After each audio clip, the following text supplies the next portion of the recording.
بسم اللہ الرحمن الرحیم۔ شروع اللہ کے نام سے جو بڑا مہربان نہایت رحم والا ہے۔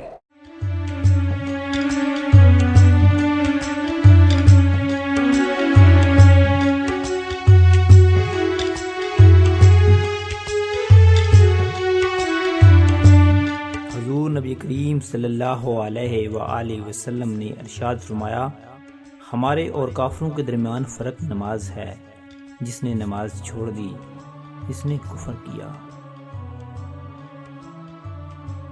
حضور نبی کریم صلی اللہ علیہ وآلہ وسلم نے ارشاد فرمایا، اپنی زبان کو اللہ کے ذکر سے تر رکھا کرو۔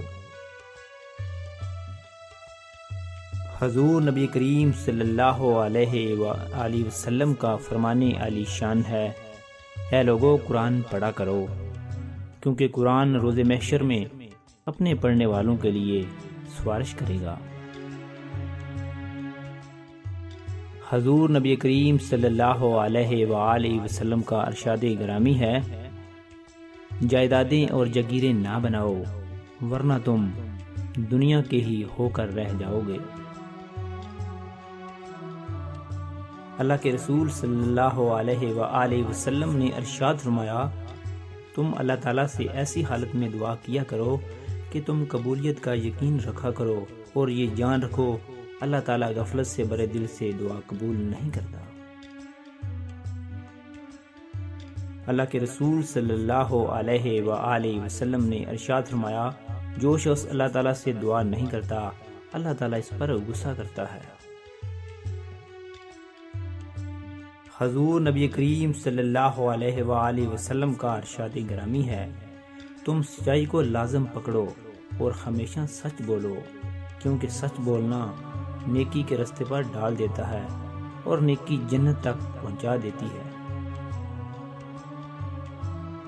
حضور نبی کریم صلی اللہ علیہ وآلہ وسلم کا ارشاد گرامی ہے، گناہوں سے توبہ کرنے والا ایسا ہے جیسے اس نے گناہ کیا ہی نہ ہو۔ حضور نبی کریم صلی اللہ علیہ وآلہ وسلم نے ارشاد فرمایا، بعض اوقات انسان ایسی بات کہہ جاتا ہے جس کے نقصان کو نہیں سمجھتا، اور وہ اس بات کی وجہ سے جہنم میں اتنی دور جا گرتا ہے جتنی دوری مشرق اور مغرب کی ہے۔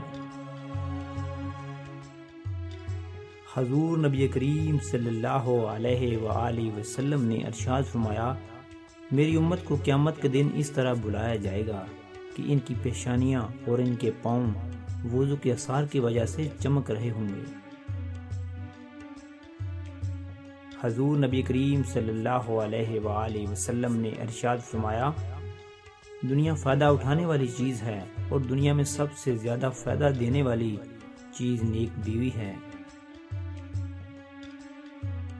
فرمان رسول صلی اللہ علیہ وآلہ وسلم، اپنے گھروں میں نماز پڑھا کرو، انہیں قبریں مت بنا ڈالو۔